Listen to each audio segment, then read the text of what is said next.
Depuis quelque temps, je m'intéresse aux différentes manières de se loger en Bretagne. Dans cette région, il y a des dizaines de projets d'habitat éco-responsables et participatifs, alors j'ai voulu rencontrer un collectif d'habitants pour comprendre leur motivation. Un groupe d'amis a accepté que je filme leur quotidien. Oui, chef.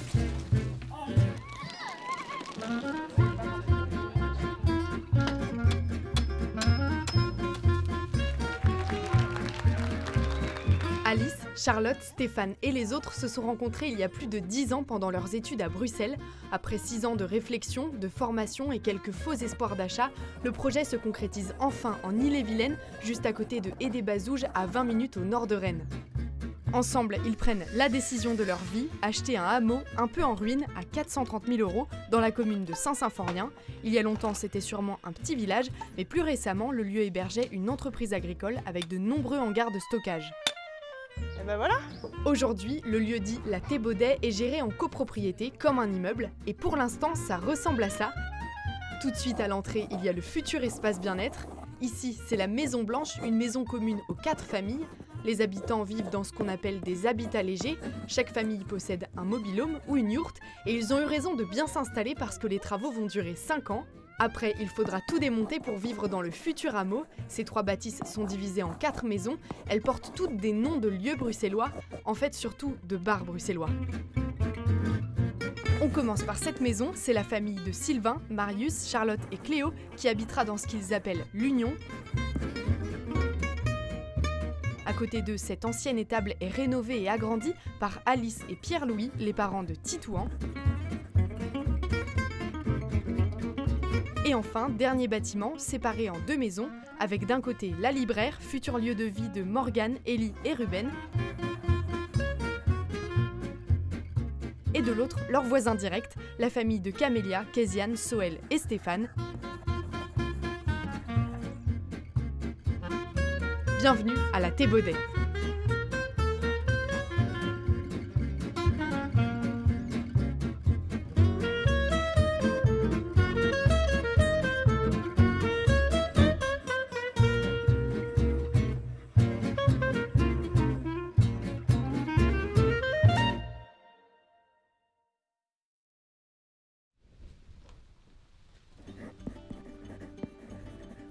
Nous sommes en octobre, c'est la première fois que je me rends dans le hameau. Le collectif est en train de construire un sauna dans un espace bien-être qu'ils partageront. Donc le futur espace bien-être se nomme Grimbergen, donc c'est un village à côté de Bruxelles dans lequel existe un spa connu auquel on se rendait tous assez souvent tous ensemble. L'idée c'était aussi d'inviter tous les amis dans la construction de ce sauna-là, pour aussi leur donner un accès à vie. Voilà, c'était un petit peu le deal. Alors le sauna, il sera ici, ce sera la partie sauna. Cette partie-là, ce sera plus une partie douche.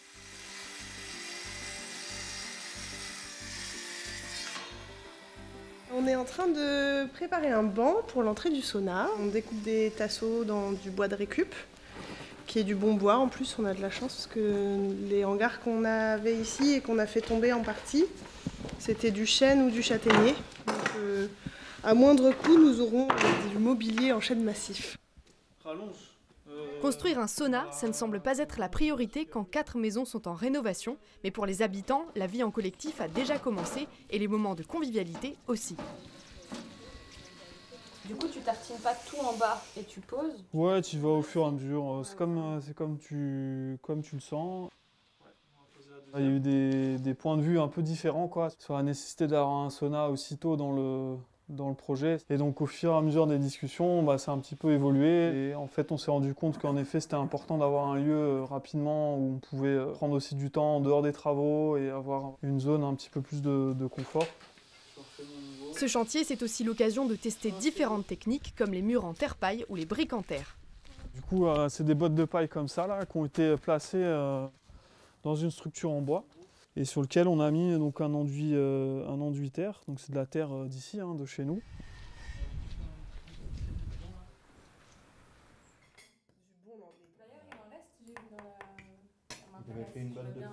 Il faut la bétonnière, il faut quoi d'autre? La chaux. Pilou faisait une proposition intéressante hier aussi, que quand on a fini de manger, tout le monde débarrasse et pas juste Ceux qui ont fait de manger se cassent. Non, dans la soirée. Non, de tout le temps. Même Ah dans ouais. midi. Ah oui. Parce qu'effectivement, celui qui se tape la bouffe et le débarrassage, c'est quand même un peu ingrat. Mais on a quand même remarqué que c'est vrai que souvent, il y en a, ils mangent et ils se cassent, quoi. Ça, Parce qu'ils ont des travaux, j'entends. Mais c'est vrai que... Et puis comme ça, le soir, c'est plus t'arrives, rapide. ou pour le café, et si tout est propre, Bah oui, tu et peux tu passer peux à autre boire. chose. Il n'y a pas de gens extérieurs?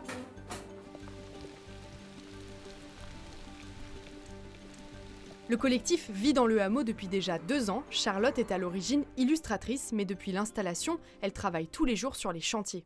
Pas besoin d'être bien installé dans nos maisons toutes finies pour que le projet d'habitat partagé commence vraiment. Donc c'est une façon en fait d'être déjà sur place, de déjà commencer à vivre ensemble, à avoir ce projet d'habitat léger partagé et en même temps de pouvoir facilement être sur les travaux sans avoir à faire des kilomètres. Voilà, on peut avoir les enfants, l'un qui garde les enfants dans la yourte et pendant ce temps-là un autre qui est sur le chantier, c'est plus pratique, quoi. Et puis tu vois, on a déjà en fait comme une espèce de cour centrale avec les habitats légers qui se dispatchent autour, donc on se retrouve facilement au centre, surtout l'été, boire l'apéro, discuter, c'est chouette. Allez, on va visiter, bienvenue. Bon ben voilà, du coup la yourte.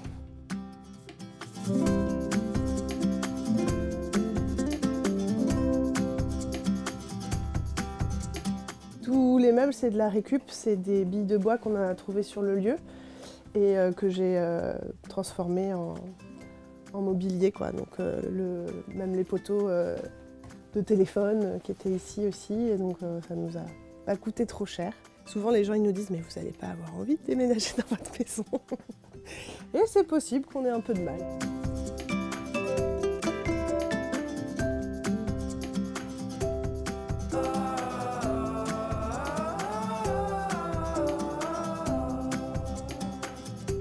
On s'est tous rencontrés en Belgique, à Bruxelles. On a tous plus ou moins fait nos études ou travaillé là-bas. On s'est rencontrés plutôt par justement les colocs, et puis après les potes de potes. Et puis voilà. Et maintenant, on a un gros groupe d'une vingtaine de personnes, je dirais, qui avaient toujours eu un peu ce projet de vivre plus ou moins ensemble. Pour moi, c'est vraiment très différent d'une coloc, dans le sens où on a quand même plus d'intimité. Maintenant, on a tous des familles, on a besoin aussi de cette intimité, de couple, de famille, de pouvoir se replier chez soi et d'avoir pas tout le temps envie d'être 15 à table, et voilà. Et en même temps, c'est vraiment comme une sorte de retour à ce que nos grands-parents ont pu vivre dans les petits villages, en fait. C'est vraiment choisir ses voisins, en fait. Souvent, les gens ils me disent « Ah, moi, je pourrais pas vivre avec des gens », mais en fait, on vit tous avec des gens, on a tous des voisins, on a tous voilà, des gens qu'on croise tous les jours. Et en fait, c'est tirer le meilleur parti de ça. Nous, on est un habitat partagé de copains, donc c'est particulier. Il y en a qui ne se connaissent pas avant de créer, nous, c'était le cas. Donc, du coup, on a aussi vachement envie de partager de la convivialité ensemble.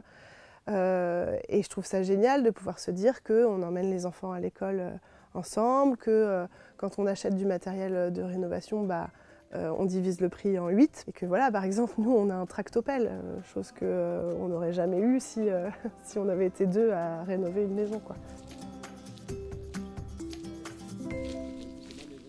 Ce jour-là, Sylvain, le compagnon de Charlotte, fait visiter la Thébaudet à des élus brétiliens, une rencontre organisée par l'association L'Époque qui accompagne des habitats participatifs dans l'Ouest. Ce genre de projet intrigue de plus en plus les collectivités.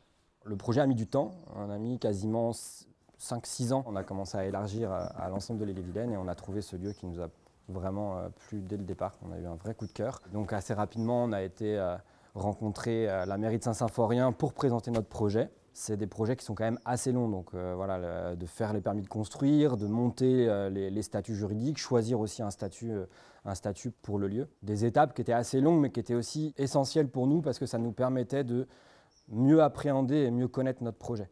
On a aujourd'hui 2,5 hectares. Donc en fait, quand vous arrivez dans l'allée, là, la partie à droite et la partie à gauche, c'est le terrain qui appartient désormais au hameau.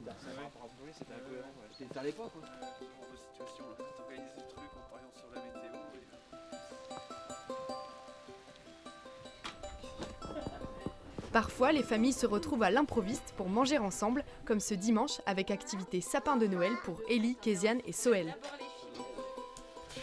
Sinon, j'en ai encore quelques-unes qui Qui veut encore mettre des décos? Pas moi. Pas toi. Moi. Si? Oui ou non? Avec eux? Parce que... Attends, hop, et on fait un nœud. Tu la tiens comme ça m'aide à faire le nœud. Cru. Ah, trop bien. Tu le mets?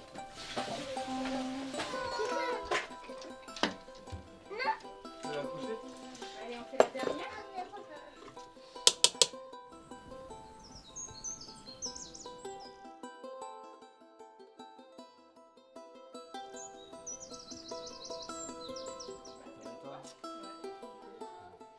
Elle est déjà ouverte, ma chérie. Ça va, elle est dans sa coquille normalement et Camélia, elle t'a enlevé la coquille. Boulot. Avant les vacances de Noël, un autre repas est organisé dans la maison commune. Cette maison va d'ailleurs être réaménagée en janvier.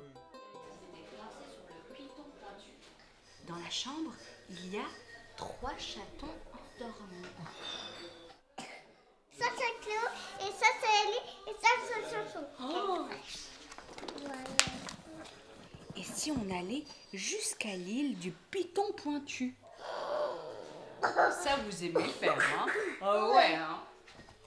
Alors, je vois pas bien. 3 chatons qui ont soudain très envie d'être dans leur maison. C'est l'heure de faire... Regarde. Non, il y en a un qui veut pas dormir. C'est l'heure de faire... C'est l'heure de faire... Dodo. C'est l'heure de faire... Gaga. Tous les enfants maintenant. Là, on est dans ce qu'on appelle la Maison Blanche, ou la Marolles. À la base, on l'avait appelée la Marolles en référence à un quartier de Bruxelles. Mais ça arrive quand même régulièrement qu'on se retrouve pour des moments conviviaux, pour des repas ou des apéros. Des anniversaires, ouais, il y a encore un petit peu les décos là. Donc il y a mes fils qui ont fêté leurs 1 et 3 ans respectivement. Tu devrais savoir. Je sais pas, faut demander à un orthophoniste. Toi, je me rappelle, toi.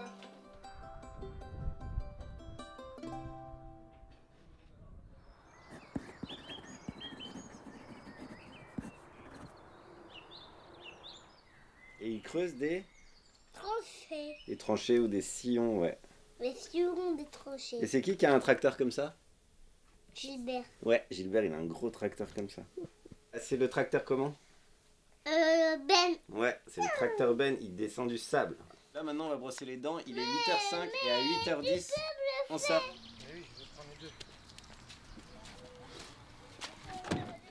Alors attends, moi je vais mettre Kéziane tout au fond.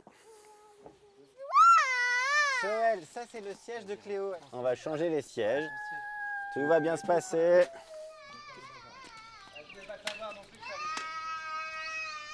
Je vais lui faire un bisou. Il est là. Tout le monde est prêt? Tout le monde est attaché?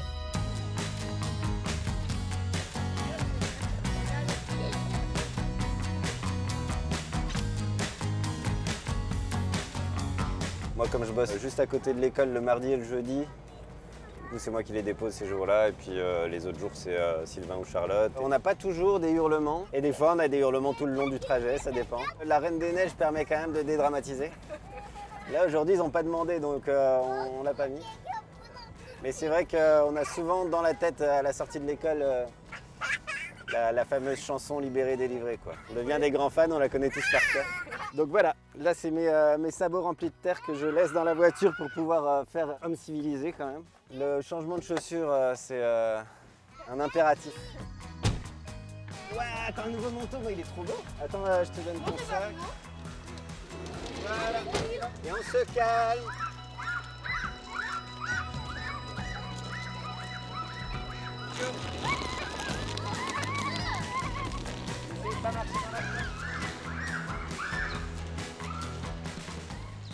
Maintenant, c'est le tour du petit. On va chez la nounou. Chacun a emmené ses enfants encore et puis petit à petit, on est allé vers là. On n'est pas allé encore jusqu'à la calèche avec le cheval, mais pour l'instant, c'est encore des voitures, mais ce sera sans doute longtemps que des voitures. Hop, on y va. C'est vrai, on a oublié de le mettre à l'école. Et c'est parti. Là. Et voilà. C'est parti pour la deuxième journée. On va au boulot. Stéphane est orthophoniste, il s'est installé dans un cabinet à Aidé-Bazouges, cabinet qu'il partage d'ailleurs avec Pierre-Louis, un autre habitant du hameau. Bonjour, ça va? Ouais, ça va. J'ai ramené Concept, hein, du coup, je ne vais pas garder. Et vous allez jouer avec? Ouais, la fille adore, sauf qu'il faut qu'on fasse un point sur les... Sur les règles? Ouais, sur les règles. On va essayer de mémoriser quelques mots sous forme visuelle. Alors le mot chaise, café. En tant que libéral, je pouvais m'installer un peu partout, donc ça c'était pratique. Et effectivement, j'avais envie vraiment de réduire au maximum les trajets, avec l'espoir de pouvoir me mettre au vélo et de venir à vélo. Ce qui serait tout à fait possible s'il n'y avait pas plein de gamins à déposer. et puis pas que, en fait. En fait, je travaille aussi dans des institutions. Je me déplace, je ne reste pas tout le temps dans le cabinet. Je passe à Guipel, Montreuil-sur-Île, Combourg. Je passe aussi à Becherel et ça m'arrive de passer à Melès quand ils ont besoin. Bonjour madame, bonjour. Ça dure combien de temps ce Demi-heure. Est-ce que vous voulez une petite tisane ou un thé, un café? Non, merci. Est-ce que vous avez pu refaire les exercices? Oui. Ah, Ouais, ça c'est une bonne nouvelle. J'ai commencé. C'est très bien. Chacun des couples s'organise pour équilibrer les temps de travail rémunérés et les temps de chantier sur les maisons. Et niveau organisation, c'est un casse-tête, surtout quand on part pour 5 ans de travaux. J'espère que ça durera plus 5 ans. Non, c'est franchement sport. Surtout après des grosses périodes de chantier comme il y a eu, on a vraiment besoin d'un temps de sortir un petit peu du full-time, quoi. Mais c'est vrai que ça fait quand même beaucoup de temps en fait, donné soit à mon boulot, soit au chantier, soit mine de rien à mes enfants, à ma famille, puisque c'est quand même le principe aussi, c'est de garder du temps de qualité aussi. C'est vraiment très variable en fonction des couples et très variable en fonction des moments, c'est-à-dire qu'il y a des moments où effectivement on est plus présent sur les chantiers. Là par exemple ces derniers temps il y a eu le chantier couverture de notre maison à Camélia et moi, où là vraiment j'ai décidé de stopper mon activité pendant un mois pour vraiment avoir plus de temps sur le chantier.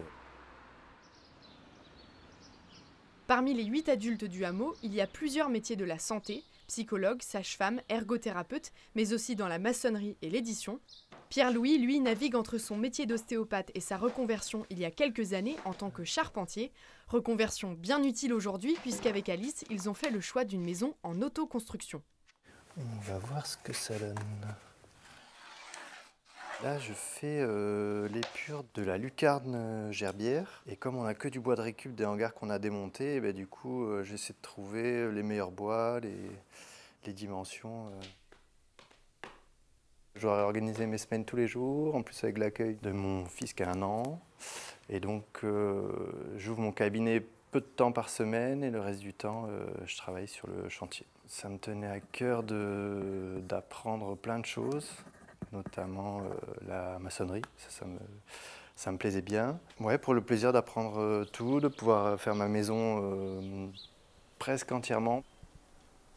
Bon là, il faut imaginer qu'il y aura une fenêtre là, une extension là-bas. C'est encore beaucoup plus d'imagination à l'heure actuelle. Et donc là, c'était une étable, donc en long comme ça. Il y avait la mangeoire ici, qui nous a donné beaucoup de mal à démolir parce qu'elle était bien maçonnée en ciment. Du coup, on a cassé un peu la dalle, un peu décaissé, et on a fait cette ouverture-là. Elle va donner sur une extension. Puis comme on aime les choses simples, on va descendre le plancher de 30 cm. Parce qu'on s'est dit qu'on n'avait pas assez de place en haut, trop en bas, enfin bref. Du coup, tant qu'à y être, on va descendre un peu le plancher.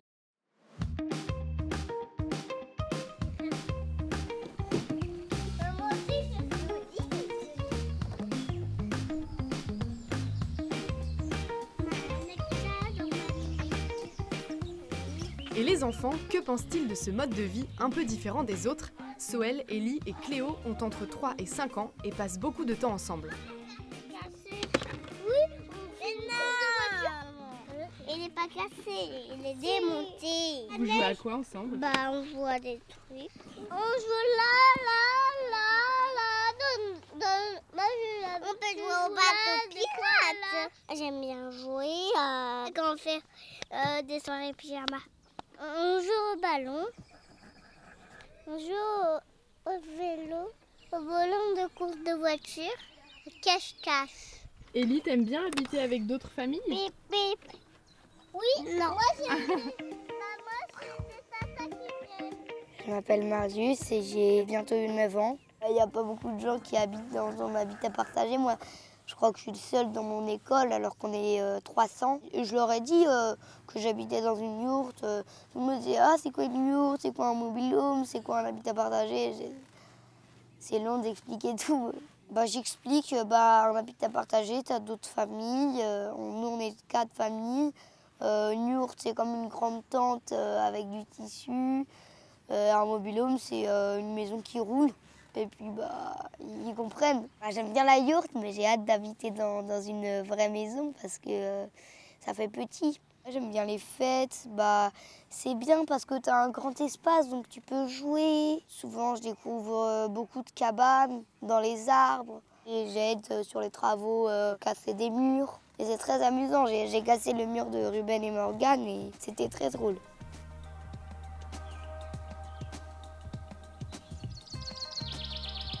En quelques mois, la Maison Blanche, le bâtiment commun, a bien évolué. C'est ici que sont hébergés les bénévoles et les invités. Oui, c'est fini. On est dans la buanderie de la Maison Blanche. C'est quelque chose qui se fait assez souvent dans les habitats partagés. C'est un des trucs qui se collectivise assez facilement. Dans l'idée, en tout cas, c'est de réduire le nombre de matériel. C'est un gain de place aussi. Ça, c'est la deuxième raison. C'est que là, pour l'instant, comme on est en habitat léger, il n'y avait pas tellement d'autres choix. A priori, ça va rester comme ça quand on aura les maisons aussi. Et voilà, c'est parti. Et ça, ce sera pour plus tard.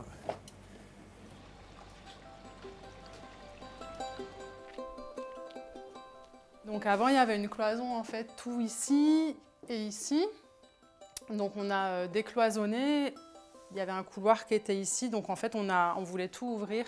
On accueille régulièrement des gens qui viennent aider sur les chantiers via le site Twiza ou bien des amis d'amis ou des connaissances qui viennent du coup loger dans la Maison Blanche. C'est là qu'on fait les repas quand il y a des chantiers communs, quand il y a des réunions. Des fois, si on décide de manger ensemble, on peut cuisiner ici. Donc ici, c'est la roue des tâches. On avait réfléchi à une organisation pour pouvoir faire fonctionner la maison commune. Donc il y a le ménage par exemple de la salle de bain, salon de buanderie. Il y a aussi le mois de la glande qui est le mois de repos. Dans les faits, ça fonctionne pas tout à fait bien. Moi je suis pas du tout à l'aise avec le fait de vider les toilettes sèches. Du coup c'est une tâche que je relègue parfois ou que j'échange, que je troque. Donc là ce soir il se passe quoi ? Ce soir, on a la réunion de l'AG, de l'Assemblée Générale de la Copropriété. Et du coup, on va tous se réunir, tous les 8, pour faire le point annuel. On essaye de faire des réunions assez régulièrement pour aborder toutes les thématiques en cours, que ce soit au niveau des chantiers, au niveau du fonctionnement des communs, au niveau des nouveaux projets à venir, comme les organisations de fêtes.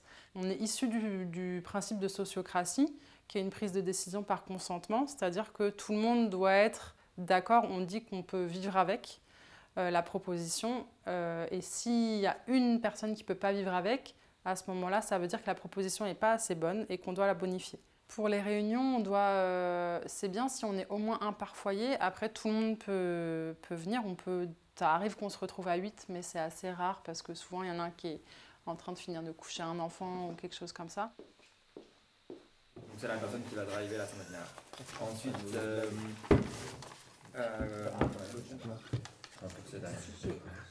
le budget a explosé. Oh merde. Voilà. Ouais, de ouf. Comment on est passé d'un prévisionnel à 2008 alors que l'année d'avant on avait fait 6005 ? Eh bien on va pouvoir détailler tout ça. Tu vois le passage en triphasé qu'on avait payé en 2022 mais qui n'était plus à sortir puisque c'était fait. Le petit rappel important, c'est quand même de mettre des petits travaux virements et de faire un virement par truc. Par truc. La clé, on l'a eu après. Je suis allée là-bas, j'ai les trucs. C'est nécessaire, taxe foncière. Excusez-moi, on termine. Taxe foncière de 100 balles. Les frais de compte 56 €. Ouais, les gens qu'on héberge à long terme, c'est aussi en leur disant vous n'êtes pas obligés non plus de venir sur les chantiers. Et puis ceux qui restent plus de, alors il faut qu'on détermine, tu vois, genre plus de 2 semaines par exemple, ou plus d'une semaine par exemple, et qui ne sont pas des tweezers évidemment, et bien là on détermine un prix à la semaine quoi. On met en gros le tableau du budget un peu plus joli que ça quoi. On met une caisse et puis on dit voilà ce que ça nous coûte. Si vous voulez participer, on essaye pendant un an. Oui, il faut que la proposition elle soit claire, c'est-à-dire qu'il y a un équivalent financier ou un équivalent temps de chantier. Ah ouais. C'est ça. Nous, avec notre remboursement d'emprunt, plus les charges de copro, plus l'achat de matériel, plus tout ça, ça revient à un budget qui, par foyer, pour le nôtre en tout cas, fait qu'en fait, toutes les thunes qu'on a de côté qui nous serviront à finir le travaux, elles sont en train de diminuer à vue d'œil. Et ça, c'est clair. Juste ce que je dis, c'est que j'ai vraiment l'argent, on a déjà fait ces réunions de rapport à l'argent, etc. J'ai vraiment pas envie de freiner sur des projets pour des questions de thunes. Je trouve ça trop nul et ça me dérangerait. Je vous propose qu'on passe au vote des comptes. On n'a pas trop le choix en fait. Ouf, la pression. Celui qui n'approuve pas recalcule. Je déclare la séance close. Allez, on se place.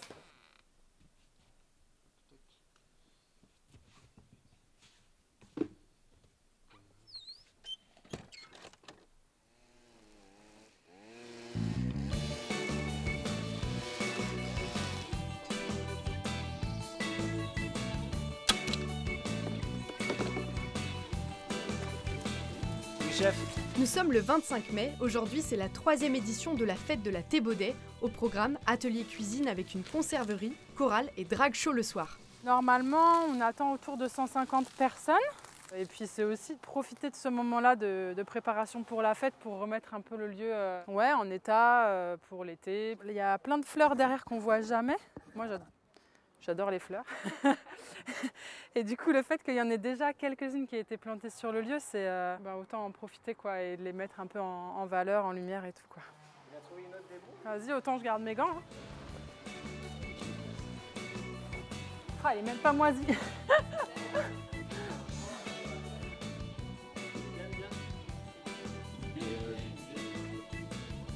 La Thébaudet sera visitée tout le week-end par les invités, alors c'est le grand ménage de printemps.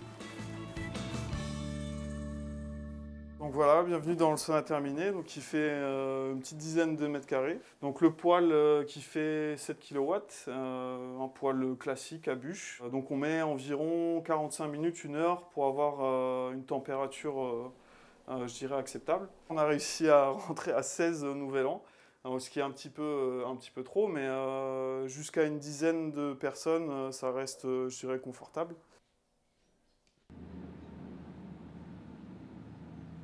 Donc là, on arrive vraiment au cœur du hameau, dans ce qu'on appelle nous la cour centrale. Donc ça, c'est un point qu'on a vraiment beaucoup apprécié quand on a visité le lieu, parce que en fait, pour trouver un lieu pour avoir plusieurs maisons, c'était assez difficile. On tombait que sur des gros corps de ferme. Et là, on est vraiment tombé sur un ancien hameau. Donc c'était ça collait exactement au projet. On cherchait dans un périmètre à peu près à 30 minutes aux portes de Rennes, parce que c'était le budget qu'on avait et qu'on voulait... Enfin, un des points du projet, c'était d'être en campagne, mais pas trop loin d'une grosse ville. Et puis tout un coin qui est assez intéressant au niveau du paysage. Il y a toutes les écluses, il y a la proximité de la mer. Donc ça, c'est pareil, c'était vraiment inespéré en fait. Quand on a visité le lieu, on s'attendait à ce qu'il y ait des gros points bloquants qu'on n'avait pas vus dans l'annonce. Parce que c'était pas possible que ça colle à ce point-là en fait. Et il se trouve que il n'y avait pas de point bloquant et que finalement, juste ça cochait absolument toutes les cases qu'on avait discutées ensemble, quoi. Chaque foyer a fait sa liste, numéro 1, numéro 2, numéro 3, du bâtiment qu'il préférait, dans lequel il se voyait vivre en tout cas. C'était un peu le moment bien stressant aussi parce que si tout le monde veut la même, c'est qui se rabat sur son 2e ou 3e choix, voilà. Tout le monde a eu plus ou moins son numéro 1. Donc c'est entre 2 foyers que ça a un peu discuté au sein de chaque foyer pour finalement choisir celle-ci pour Pierre-Louis et moi et celle-ci pour Ruben et Morgane. Salut Gilbert. Du coup là, en gros, les voitures, l'idée c'est qu'elles arrivent par là. On va mettre une indication parking, comme l'année dernière. Les voitures, elles vont pas s'embourber là, non, ça va. Ça va pas te prendre trop de temps. Oh non, ça va aller. Oh non, non, hier soir, j'ai pas fini de venir en plus. Gilbert, c'est le voisin, toujours là pour donner un coup de main. Salut Gilbert. Salut, ça va? Ouais. Et toi? Et la semaine prochaine, il repleut, nous, pour le chantier charpente couverture. C'est infernal d'être entre les gouttes là. Non, pas bon. Bon, on va se filer. Ouais. Tu pars, toi, regarde les gars du boulot, ils se cassent. C'est ça. On se rejoint au hangar, Gilbert. Ouais.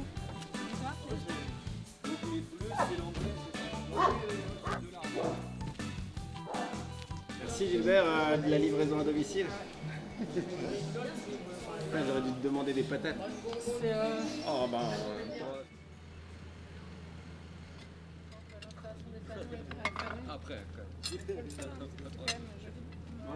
Petit point pour cet après-midi, ce qui reste à faire. On a bien avancé déjà ce matin, c'est cool.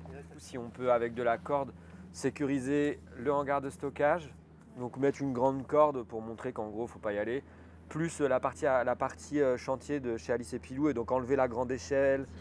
On a eu 2 week-ends de chantier participatif au mois d'avril pour pouvoir déjà commencer un peu à préparer ça. On a créé un portique balançoire pour les enfants, une pergola, une scène. Donc ça nécessitait de l'organisation en amont. En gros, depuis le mois de février, on a des petites choses déjà qu'on prépare. L'idée, c'est qu'on va créer une association l'année prochaine pour aussi pérenniser un peu plus le projet d'événements.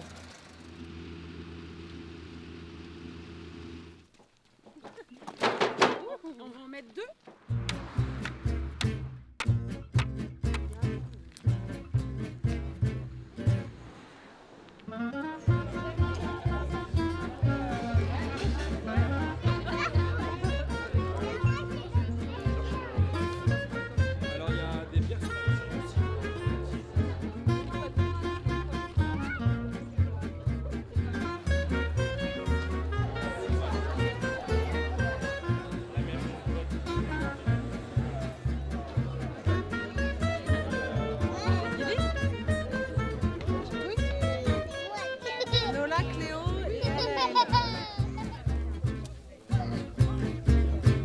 Nous, on a créé la conserverie en tout début d'année, là, avant de venir s'installer à la Thébaudet. L'objectif de cet outil, c'est de concentrer la lumière du soleil et de chauffer avec ça. Donc c'est juste un concentrateur. On essaye à notre manière de révolutionner le métier de conserveur, de recréer ce métier qui se perd un peu et qui a été vraiment accaparé par l'agro-industrie qui a vraiment d'autres moyens. L'idée, c'est qu'on fasse 2 recettes avec des radis et vous êtes un peu nos cobayes. Voilà, bon courage à vous.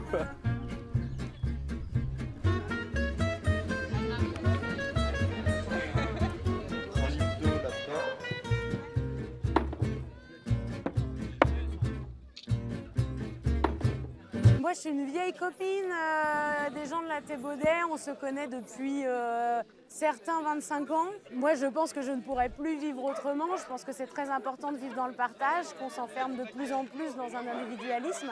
Entre la Thébaudet et le lieu où je vis moi, qui s'appelle La Boule, on s'entraide beaucoup sur les chantiers mutuels. Quand il y a des chantiers chez nous, la Thébaudet vient aussi nous aider. Quand il y a des chantiers ici, on vient tous les aider. Là, dernièrement, on a aussi acheté des outils en commun qu'on se prête d'un habitat à l'autre. On vient d'acheter un Karcher, voilà, de qualité. Et ça ne sert à rien qu'on s'achète tous des Karcher et on se les partage et on se dépanne facilement des compétences et du matériel aussi entre nous. Donc ça, c'est ma maison. Ma future maison. Et en plus, ce qui est génial de ce lieu, c'est que ça permet quand même d'avoir des jardins un peu plus privés de l'autre côté. Et on peut tous avoir ce petit espace-là un peu plus privatif. Et c'est top, quoi. Ouais, ouais. Donc tu peux être dans le collectif si tu as envie, puis tu peux être tranquille. Alors c'est la première fois que je viens ici. Eh bien les parents, moi je leur tire mon chapeau parce que c'est quand même un projet énorme. C'est pas chacun sa maison. C'est voilà, aujourd'hui je fais le toit. Eh bien on va se mettre à plusieurs, on va faire le toit. Et puis là on fait des enduits, eh bien on se met à plusieurs. Et j'avoue que cette solidarité, pour moi ça me paraît indispensable. Je cherche dans les écolieux, oasis, des endroits où je puisse partager ma vie avec des personnes de mon âge, des plus jeunes, m'occuper des petits, avoir un jardin partagé.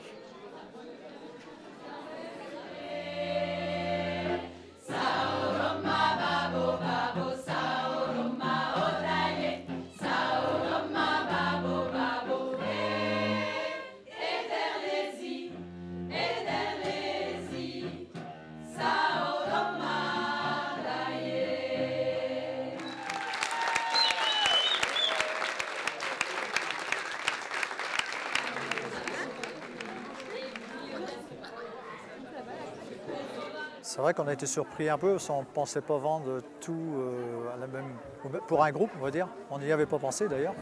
Mais c'est vrai que c'est agréable de voir que moi, que le bien ne va pas tomber en ruine et que ça revit, quoi. Et c'était peut-être aussi la meilleure solution vu l'étendue des bâtiments. Ce n'était pas facile non plus de vendre à une seule personne.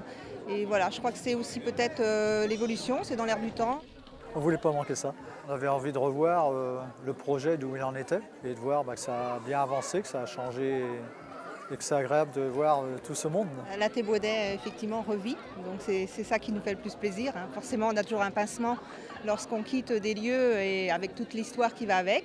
Mais voilà, on est très heureux de voir que la Thébaudet a un nouveau visage.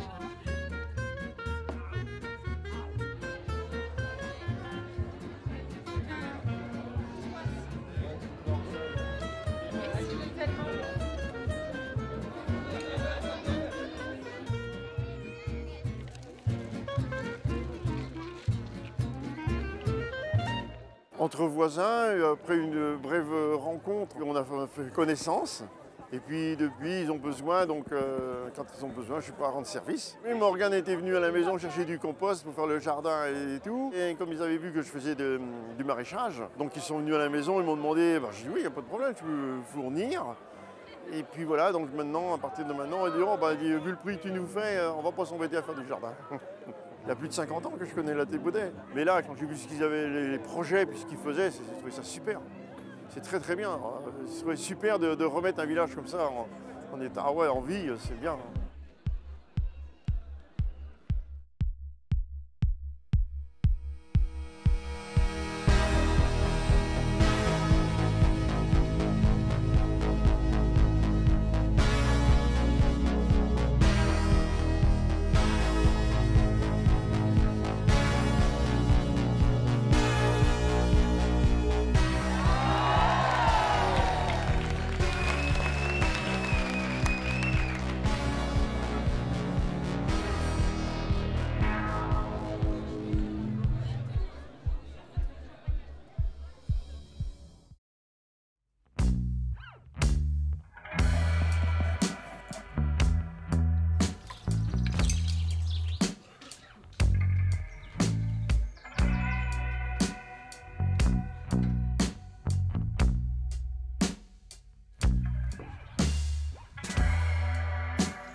Vas-y, quand tu le sens.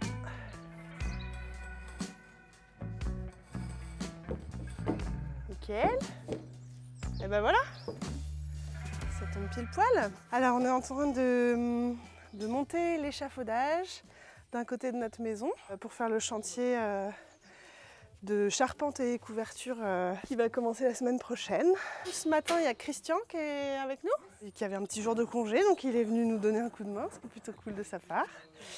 Et puis en plus, il avait besoin qu'on discute un peu parce que ça y est, il a reçu les devis pour la maison donc à côté de la nôtre qu'on veut vendre, et donc lui, il est vraiment intéressé. Donc faut qu'on parle un petit peu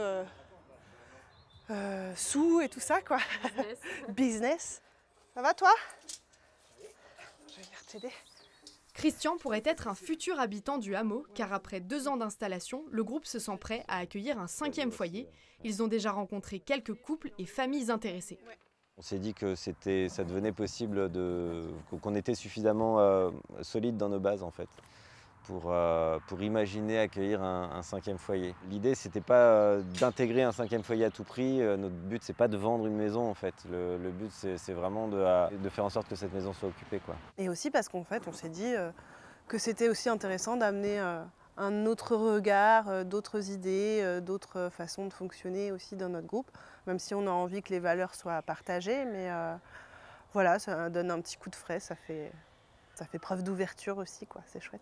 La plupart d'entre nous ont eu plutôt un coup de cœur pour Christian, en se disant qu'il avait bien sa place ici et que humainement ça marchait bien. Qu'on se projetait pas mal de vivre à ses côtés. C'est sûr que les entrées et sorties, donc s'il y a quelqu'un qui doit entrer ou sortir vraiment du projet, ça vient chambouler tout le groupe et donc on doit retrouver un équilibre. Donc ça, c'est sûr que c'est toujours, ça fait toujours un petit peu peur. Après, j'ai assez confiance dans le groupe pour retrouver un équilibre ou pour anticiper des conflits qui s'envenimeraient trop et qui feraient péter à un moment donné le groupe. Je pense qu'on n'est pas du tout à l'abri d'un moment donné avoir des discordes et qu'il y ait des tensions, mais j'ai plutôt confiance dans le fait qu'on puisse communiquer pour dénouer les tensions.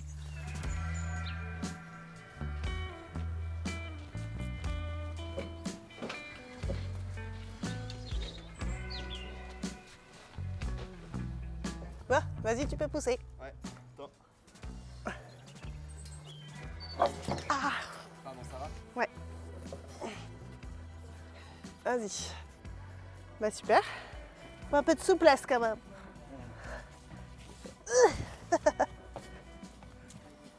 Attends, encore un peu. Voilà.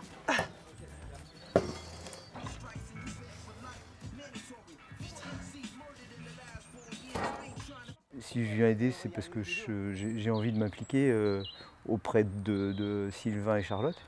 Putain, on y est arrivé, on a réussi. Yes, bravo. Parce que potentiellement, éventuellement, ce seraient mes voisins, mais c'est comme c'est le collectif. C'est de me donner l'occasion de travailler aussi avec eux pour un peu évaluer si je suis encore suffisamment en forme avec un potentiel d'envie qui me permette d'aller envisager ce projet-là. Oh là, ils s'enfoncent trop facilement là. Ouais, parce qu'il y a l'autre trou. Je sais que c'est physique. Et puis il y a aussi l'idée des risques, quoi. Parce que en fait on n'est pas pro, hein, et à chaque fois il faut vraiment mesurer ce qu'on fait, surtout quand on est en train d'installer un échafaudage où c'est une phase intermédiaire. Ben, on peut passer par là, hein. Donc on va dedans. De sans doute aborder le nom des différentes maisons. Et moi ça me fait rire parce que la centrale elle n'est pas au centre. Et comme ils ont un historique belge, ça me plaît assez, ça. Ce qu'on peut dire, c'est que ce qui est au centre, c'est l'union. Donc c'est assez fort, en fait. Voilà, c'est donc une des parties qui est à rénover pour le dernier logement qui n'est pas encore attribué.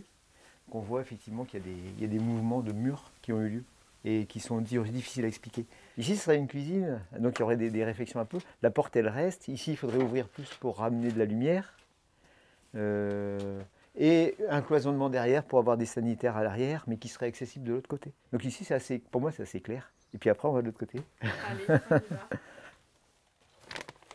on y va. À ce stade-là, c'est très très difficile de se projeter de ce que ce sera. Enfin, à mon sens, hein. 2 mois et demi, je suis en retraite. Je suis en solo. Les autres, c'est des couples. Je pense qu'à deux, peut-être que c'est plus facile de supporter tout ça. Et en fait, par expérience professionnelle, j'ai souvent travaillé dans un mix de générations. Je trouve ça super intéressant. En fait, j'ai du mal à me projeter dans une vie de retraité où les gens sont cloisonnés dans leur génération. Non, là, il faut mixer les âges. Là. C'est sans doute été un village, à mon sens, avant. Et ils sont en train de faire renaître cette notion de village qui est complètement à l'ordre du jour de la société actuelle et qui doit trouver des solutions. Sans doute pour être plus en harmonie avec l'environnement. Une blonde, ça te va ou sinon on a des blanches? Non, c'est bien. Je suis en début parce qu'elle est arrivée, qui était malade, on essayait un petit peu.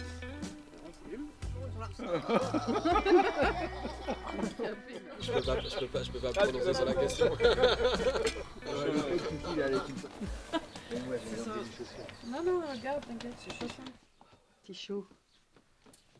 Ouais, c'est sûr, elle est très très belle. Génial. Petit bébé qui dort. Imperturbable. Les potes, ils font une petite banderole qu'ils mettent dans les habitats légers. Pendant que les nouveaux parents sont à la maternité. Oh là là, ouais, tout non, plus. Ouais. Oui, on t'embête. Et ouais. Elle est toute micro. Hein. Ouais. C'est bien si tu te réveilles un petit peu.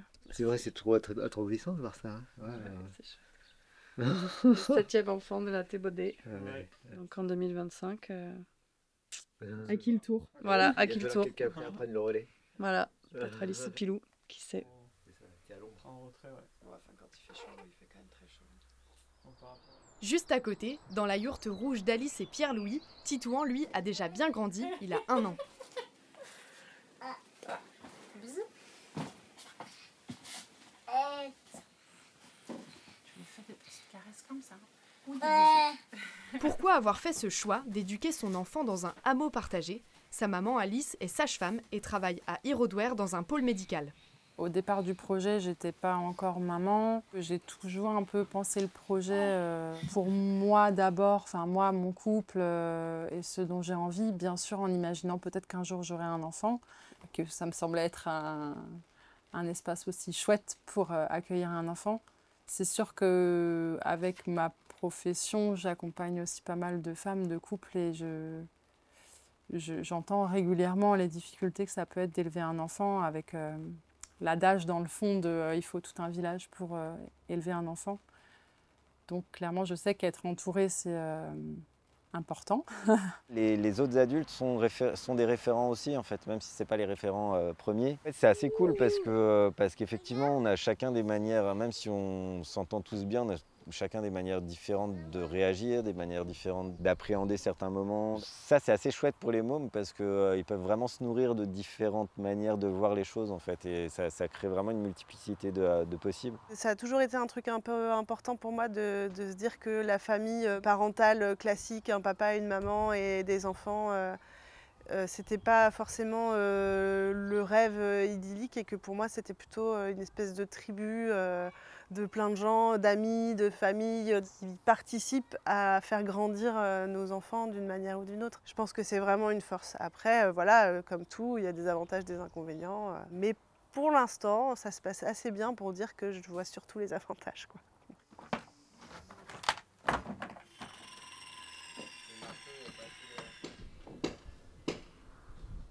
Ça fait genre 3 fois qu'elle passe cette chanson, non?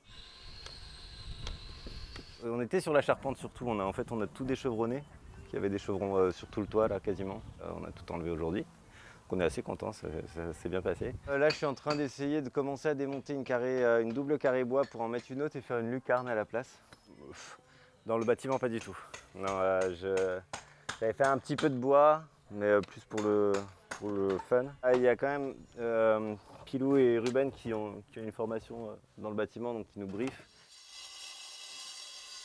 Partir de zéro, c'est pas simple non plus, donc c'était chouette d'avoir aussi des personnes qui connaissent, qui peuvent nous aiguiller sur l'utilisation des outils, le nom des outils, le nom des éléments de charpente, de maçonnerie, mais aussi sur la sécurité, tout ça. Enfin, il y a plein de choses en fait qui sont à prendre en compte quand on se lance là-dedans, quoi. On est très vigilant parce qu'on n'est pas professionnel, donc on essaye au maximum de se sécuriser.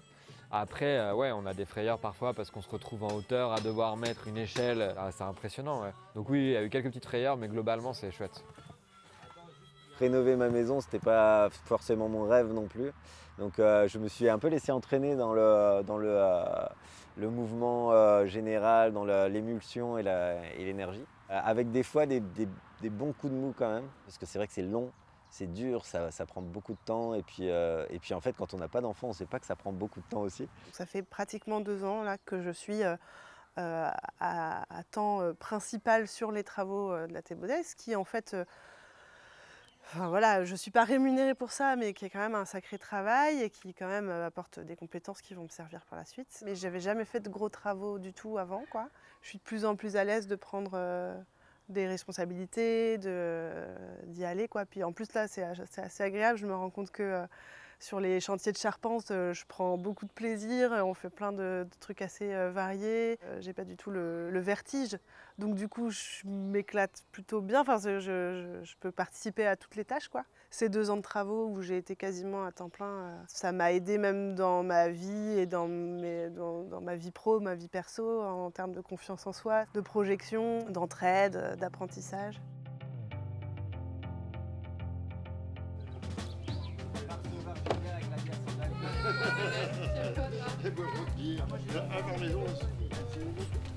Allez, il y a de l'eau là-dedans. Il leur montre ses fesses. Dans 5 ou 10 ans, du coup, il faut rêver un peu, hein. J'espère qu'on sera dans une autre phase du projet où les maisons elles seront bien installées, que du coup, il y aura vachement d'espace aussi pour juste profiter et puis avoir des petits projets par-ci par-là pour faire vivre le lieu. Et moi, un des projets vraiment qui me tient à cœur, c'est d'installer quelques ruches sur le terrain. Si c'est 1 ou 2 ruches, peut-être que ça pourrait être mis en place avant 5 ou 10 ans, mais si c'est un petit élevage avec peut-être des moutons, un âne ou d'autres animaux à s'occuper, clairement, Là, le quotidien me paraît trop chargé pour qu'en plus on doive se rajouter l'entretien d'un pré avec des soins aux animaux, etc. quoi.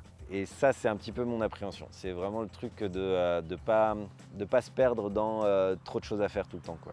Et réussir à profiter quand même. Parce qu'en fait, l'essence du projet, c'est ça. En fait, l'essence du projet, c'est de vivre tranquillement, quoi, de vivre doucement. Et là, actuellement, on n'y est pas du tout.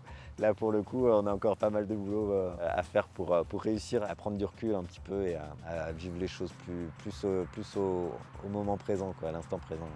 Je le vois un peu comme un lieu qui peut être inspirant et inspiré par d'autres. Ouais, une espèce de laboratoire, quoi, de trucs qui se passent.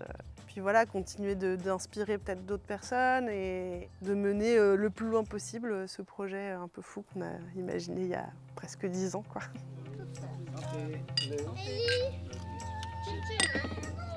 Pas juste avant le moment.